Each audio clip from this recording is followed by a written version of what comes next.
People say that the key to happiness is looking on the bright side. And it's true that even a brief glimpse of something bright and colorful gives most of us an instant mood boost. But what if finding the bright side was as simple as looking in the mirror?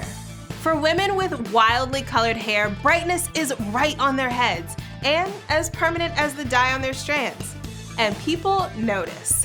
Whether high in the sky or captured in bright dye, bright colors stand out and draw us in. This is Maine, and today we're taking a look at how boldly colored hair really colors women's worlds. Stylist Shay Daspin has always loved bright colors and always wanted to dye her hair a vivid hue. But Shay's dream of bright hair took a back seat when she thought doing so would jeopardize her other dream of becoming a model. Now, family members convinced her that wild hair color could ruin her ability to book gigs. And when becoming a model didn't quite pan out, she decided to go for the bold dye job she now believes changed her life in ways she could have never expected. Thank you so much, Shay, for having us here today at Unicorn Studios. It is beautiful. It's obviously colorful as hell. Do you ever find yourself fighting against stereotypes, whether it's a positive thing or a negative thing? The main thing I think my parents were worried about was like, I wouldn't be able to get a job or something, like, because I have a lawyer dad and like a stay-at-home mom. They're not from like these creative backgrounds.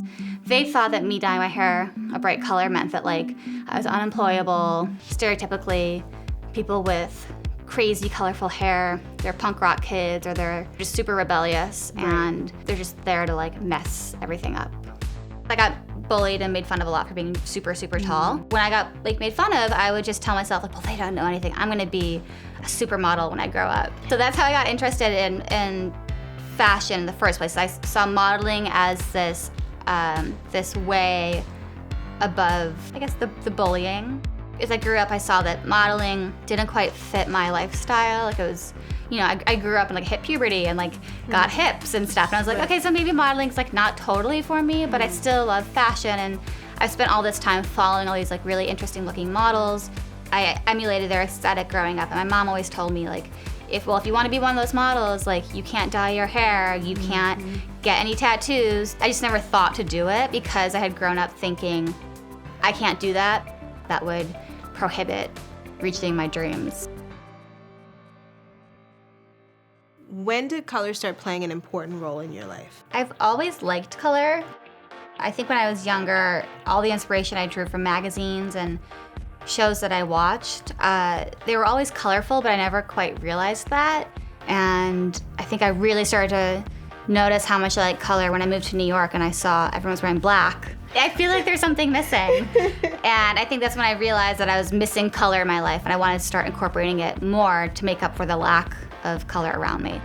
I don't think I perfected my physical fashion stylist aesthetic until I dyed my hair bright blue for the first time. It really made me realize that this is what I'm supposed to be. It sounds really cheesy. It makes me want to cry.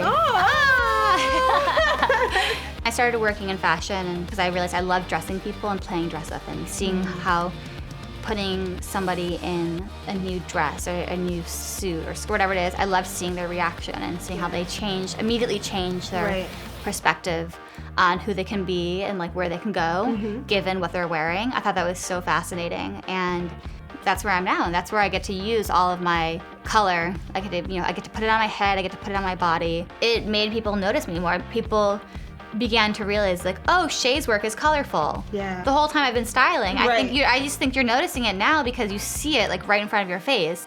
It's not prohibiting me from getting jobs. It's in fact giving me more work, which is great. I love that. How often are you changing your hair color? Well, I've been pink for a little bit over a year now. Basically, I went from bright blue, and then I let the blue fade, and I became this like opalescent kind of like iridescent unicorn thing. And I was that for a while, and then maybe like a month before my wedding last year, I went bubblegum pink. So I was bubblegum pink for my wedding. And then after the wedding, I was like, this faded way too fast.